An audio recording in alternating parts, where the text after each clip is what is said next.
السلام عليكم ورحمة الله وبركاته. وأنا ورسن شيخ محمد جنال كداوانا استانا وسيروق شيخ جنال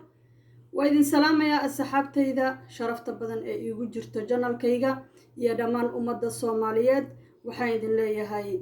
رمضان مبارك كل عام وأنتم بخير إن شاء الله بإذن الله الرحمن كو عمل كلا أقبل إلهي الرحمن هاي نقدروا أفي عافية ماذا الله الرحمن كدمانتين هاي نسيو رمضان كان رمضان كي سنة الله نقسمه عمر داري عبادة سبحان الله نسيو سوشيال ميديا مالين بوحبا كسو عزبون هذا رالي هذا حبيب بيقو جرتو سوشيال ميديا مالين والبوحبا كسو عزبون هذا مالين بوحبا لكينا مدوين كان وقدم بي وحا لكينيي قبضو مرووين لقبو عدد لقا دوبي كاميروين ميلو وحري maxaan ku rahaa muuqaala laga duubay sawirro la baahiyay sodoh la baahiyay codkeeda adduunyo dhan ma shaqo isdul saaran oo ay noogu wacan tahay aaladan cusub ee adduunka ku soo biirtay ay noogu wacan tahay innagii oo noqonay daciif meel kastaba daciif ka noqonay qofka markuu iimaanka daciif ka noqdo ugu darane waa markuusan waxbaba ka xishoonin wax alla wuxuu rabana uu sameeyo wax alla wuxuu rabana uu dhaho haddii aad in yar oo iimaana uu kugu jiro waad xishoonaysaa iimaanka ku ceshanayo diinta ku ceshanayso akhlaaqda ku ceshanayso islaamnimada iyo ehelnimada ku ceshanayso laakiin marka iimaankii uu ka tago wax ku celinaya haba yaraatee male runtii waxaan arkay muuqaalkii xalay ilaa iyo waqtiga anaga afurka noo ahayd la baahinayay ama social media ku wareegayay Facebook ha ahaato meel kasta ha ahaato haddana YouTube-ki si saa'ida u wada qabsaday oo qof walba uu maanta ka hadlayo runtii waxay noqotay wax la yaab leh oo argagaxa waxaan mar walbaba aan leeyahay qofka inuu dambigiisa ku indha adkaado waa laga fiican yahay bini aadam baa tahay qaldami karo bini aadam baa tahay wax walba samayn karo malaa'ig ma tihid inaad adigu beri is yeeshid qof kalena aad eed iyo xumaan u saarisid waa wax laga fiican yahay sideeda bannaanba haddaan aniga xumaan iska dheereeyo oon qof maxaan ku rahdaa nolol aan la soo wadaago la qaybsadana xumaanta aan saaro ama jaa'ifadii cayda aan saaro si aan u iraahdo isaga hala iiga wada jeesto oo dadku ha wada caayaan si aan u iraahdo inaan anigu isu difaaco inaan dhaho wax alla wixii afkayga markaa soo qabanayo waa wax laga fiican yahay runtii waxaan aragnay walaasheen Safiya Tusmo abwaanadeena qaaliga ah magaca abwaana waayadan dambe waxaad u malaysaa in meel lagaga dhacay in lagu ciyaaray in lagu tuntay ninkaas isaga waraysi uu ka qaadayo Shiina Culay baan arkay oo leeyahay abwaane kalmadda abwaane dib in loo cusboonaysiyo walqal loo sameeyay u baahan tahay saanin walba haddii abwaan lagu tilmaamo ama qof walba la dhaho abwaan ama title uu lahayn qofka la siiyo waxa weeye wuxuu ka baxayaa xadkii buu ka baxayaa iyo xuduudii uu lahaa buu ka baxayaa oo wuxuu isleeyahay title adiga kaa weyn baba lagu huwiyay waxaad doontid samay xaaladda saa ma dhaqmaysa laakiin waxaan waa lagaa daba keenayaa wayna kaa daba imaanaysaa ogsoonow waxaan leeyahay oo kale muuqaalkaas markaad aragtid muuqaal la dhihi karo waa muuqaal kaftan ama cayaar ama iska hadal ama sheeko ma aha waa muuqaal baqdin cabsigelin argagax ay ka muuqato Safiya Tusmo oo madaxeedii qaawan yahay kollay anigu intaan arkayay social media kuma arag iyadii oo indhaheedii barbararsan yihiin wajigeeda wuu bedelan yahay qofka dib u eeg markaad eegtid qofka oohinta markuu ka dhargo wajigaaga waa isbedelayaa ciil markuu ku haya ama cara ay ku hayso wajigaaga wuu isbedelayaa indhahaagu waa isbedelayaan qof nooc kale ahaad noqonaysaa gabadha indhaheeda waxa ka muuqdo iyo wejigeeda waxa ka muuqdo wax cayaara ma aha wax la jilaayay ma aha ruwaayad ma noqon karto waa wax aad arkaysid inuu gabadhan ninkan ku haystay hadda waxaad maqli jirteen gabar baa la kufsaday ninkaani wuxuu iska badbaadinayaa asaga Safiya Tusma ma aan qabine anigu waanu isla deganeen ma aan qabine waanu isla deganayno ilaahay baanu waxaan ka baryayaa in maxaan ku radaa uu nacafiyo taas horba uu iriyo islaamkana waa iri waxaan iri dambi baan galay bilaa calaykum dambiga aad gashay ilaahay baa ka cafin karo aadanahu wuxuu ka cafin kara malaha kaad ayada ka gashay laakiin ayada ku cafin karto cid kale ku cafin karta male ayada ku cafin karto ayada dambigaad ka gashay baa ka weyn waxa aad sameynaysid kaad ayada ka gashay iyadu ay kaaga baahan tahay inaad ayadu cafis weydiisatid hadday ku dhahdo yawmal qiyaama kuma cafinayina waa lagu haystaa adigoo taa iska badbaadinaya waxaa tiri Safiya ceebtii carrada u martay bay rabtay inay macnaha bari ka noqoto saa la aligeed muuqaalka telefoonkeedan ku qaadnay ayadaa soo dhigtay Safiya hor bay kuugu u baahin lahayd wixii ay hayso ay macluumaad ee markaa gacanteeda ku jiro maxay u soo dhigi weysay markay Hargeysa joogtay baa tiri oo naag duleedka Hargeysa inta lala tagay bistoolad lagu qabtay maan hadli lahaa naftaydan badbaadsan lahaay oo ma adaa wax ka sheegi lahaa waan ku amaani lahaay seen wax kaaga sheegaa yaa xabsiga la dhigi yaa la dili maad waalanta ninku mii waalay horta maxaa ka qaldan anu waa yaabanahay wax weyn ba halkaa ka qaldan anugu oo meeshaadii joogo oo dhulkaagii joogo oo dhul Soomaaliyeed maanta taagan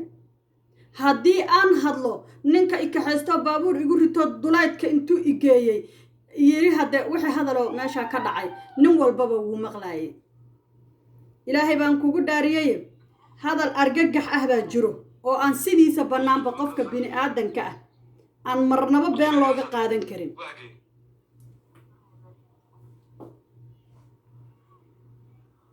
أبرسوك أي أبرسوك أبلي لها أنا سوك ماشي تكتب من كذا سايق تبيزون hadday tahay qof rabtay igada kaamarada ma dhihi lahayn hal baan sheegayaa marka hadday rabtay qof ruwaayad laga duubay ay tahay ma aysan dhihi lahayn igada kaamarada aad iga duubaysid niyaho niyo igada kaamarada iga duubaysid ma aysan oran lahayn because waa badjilaysaba jilaabata Safiya Tusma waa jilaa weyn ruwaayadaha way jishaa haddii lagugu yiri ee isku badbaadi ruwaayadan waan jilaynay dheh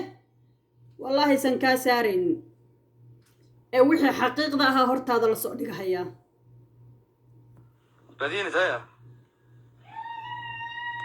عد إسلام مور كويسة مش تصوح ساقا دمرتها كوبرا يوم بلا علاقة عدو أين نقف إسلامي كوغاني والله إلهي وجه والله أنا قف إسلام كوغاني هذا برتا كوبرا سبحانك horta hadalkaani ku sii socon mayno laakiin aniga wixii aan aniga ka dhihi karo inaan ka dhaho ayaan jeclahay biidnillaahi arrahmaan Soomaalidu dhaqan bay leedahay dad islaam aynu nahay oo diin haysto bil Ramadaan baa lagu jira oo bil cibaado ah in aan ku mashquulno runtii aad baa looga fiican yahay waxyaalaha qaar waraysigii uu bixiyay oo uu ku hadlayay waraysi wuxuu ahaa asagu uu naftiisa ku difaacanayay waraysi wuxuu ahaa xaqiiqda ka fog runtii xaqiiqda waa ka fogaa wax xaqiiqda ka fog buu ahaa waxaa la weydiiyey wuxuu su'aalay telefoonka lagu duubayay yaa iska lahaa waxaa iska lahayd buu yiri Safiya aniga CID-da kayga gacanta ku hayso wax walbaba waa laga masaxayo waa laga tirtiray war wixii waa laga tirtiro waa laga masaxay safiya ayadaa haysay ma kula tahay safiya muuqaalkan intay soo qaaday inay baraha bulshada soo dhigayso ma kula tahay u malayn maayo laakiin waxaa la yaab iyo nasiib darro noqonayso inaad isku difaacdid safiya ceebaysanoo ceebtay iska mayraysay ayay u soo dhigtay muuqaalkan muuqaal cabsi ah muuqaal argagaxa muuqaal naxdina muuqaal baqdina muuqaal cabsigelina muuqaal cagajuglayna ya muuqaal aad arkaysid gabadhan inay ciil ka buuxo waad aragtaa wejigeeda waxa ka muuqdo runta la isu sheegay aad bay u fiican tahay abwaanku wuxuu ku sugan argagax leh marka hadallo nooca waxa weeye inaan kitaabka jaamaca gacanta ka saaro arrinkaas inaanu sidan ay safiya u soo dhigtay ahayn sidan aanu u duubnayna aanu ahayn muuqaalkana ay kala goysay uu yahay mid ay laba qaybood iyadoo ka dhigtay iyaduna fanaaniinta maanta jooga somalilan ee hargeysa horta goormaa la dhaartaa dhaartu goormay imaataa goormuu qofka dhaaran karaa oo ilaahay ku dhaaran karaa waa markaad qof islaama tahay oo ilaahay taqaanid waxaan ku arkaynay adiga oo caytamayo waxaan ku arkaynay adiga oo maskaxdaada inay joogto aanan u malaynayna mamaandoori aad isticmaashaa garan maayo maskaxdaaduba ay joogin tan kale waxaan la yaabanahay safiyo ha soo noqoto oo waddankii ha ku soo noqoto halkan baanu ku kala gar qaadanaynaa kuna wax qaadanaynaa ayadoo joogta safiyo oo halkaa ay taagan tahay ya cuqaashaadii iyo cuqaashoodii wada hadleen wixii lagu wada hadlayna isla markiiba social mediaha lasoo dhigay dadna garbay dhiganayeen dadna garbay lahaayeen oo waxay lahaayeen wiilkanagu wax uu sameeyey ma leh iyo gabadhannada ha laga soo garbaxo labadaasaa isgarab socotay markii ay taagneed waxa loo qaban waayey oo hadda marka ay soo baxday laley aad leedahay ha ku soo noqoto ma inaad dishaa ilaa gabadhan markii hore waad kufsatay waa kufsi waxaad ku haysatay runta in laysu sheega aad bay u fiican tahay adigu dembi baad is leedahay iyada saar laakiin dembiilaha dhabta ah waa adiga qofka xoogga ku haystayna waa adiga wax dembiyo gabadhaas ay leedahay maanta caddeen dadka waxa u noqonayso kiliibkan lagaa soo duubay kiliibkan lagaa soo duubayba caddeen u noqonayso waxaanse garan la ahay markaad muuqaalkan duubaysay ood haraantida ugu daraysay oo wejigeeda bararka ka muuqda uu dil yahay oo madaxeeda xitaa awood ay ku dadatay ay weysay oo ay ku leedahay bari iyo galbeed meelan joogaba ma aqaano adigu maxaa dareemaysay bini aadan miyaada ahayn gabar miyaysan kula dhalanin dareen hooyo miyuusan kugu jirin naag baan qabaayo ilmaan leeyahay baad sheegaysaye taa laftinkeedu macaag meel yaallaa taasi laftinkeeda soo nolol uma baahno soo mustaqbal iyo raaxo kaagama baahno soo inaad wanaajiso kaagama baahno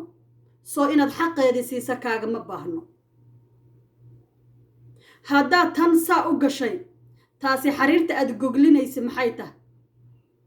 mise soomaalidu qabyaalad kama dhammaate eh qabiilkaa daris la ah qarankana qabiilkaa ka weyn qabyaaladuna waxaan ka dhigannay gogol aan annagu ku seexanno waxaan ka dhigannay waxaan annagu ku faanno waxaan ka dhigannay waxaan annagu hantideenni uu noo yahay qabiilka ma kula qolaa ma kula qabiil baa oo taasi wax xumaano uma quurtid bal gabdhaha islaameed baad hadlaysaa adigoo kalena abwaan in la dhaha ma tihid magaca abwaanadana waad ku cayaartay haddaad kollay hal abuur leedahay xitaa haddaad tahay xitaa nin wax garanayo abwaanka wuxuu gartaa xushmada ay gabadhu leedahay xurmadu ay gabadha leedahay xaqa ay gabadhu leedahay laakiin nin xawayaan camal u socdo ayaad iila muuqataa intaa ka badan runtii aad baan uga carooday waxaan ku soo gabagabaynayaa oon idinkaga tegayaa asxaabtayda sharafta badan in gabar walbo Soomaaliyeed nafteeda ay iyadu marka hore ogaato noqotana qof iyadu nafteeda marka hore daryeesho ahaatana gabar iyadu nafteeda marka hore ka adag qadarka kugu dhacayana 1000 sano ayuu ka weeyahay waxa idinkaga tegayaa aniga oo ah Warsan Sheekh Maxamed janalka daawanaysaana uu yahay Sayruq Sheekh fadlan subscribe-ka iyo like-ga iyo share-ka iyo comment-ga intaba hanaga iloobina wixii su'aal ah oo ii qabtaan hoos iigu reeba insha Allah biidmi Illaahi Rahmaan waxa idinkaga tegayaa salaamu alaykum